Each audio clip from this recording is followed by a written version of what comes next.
Hi everyone, in this video I'm going to show you how to use the Poisson CDF command in the TI-84 calculator.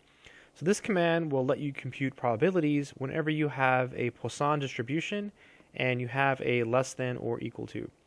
So to access this command you have to go to the button here that says DISTR. Now that's a blue key, so in order to access blue keys you first have to press second.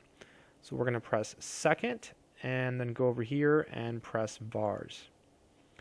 Okay, so now we need to find the Poisson CDF command. So let's just scroll down and see if we can find it.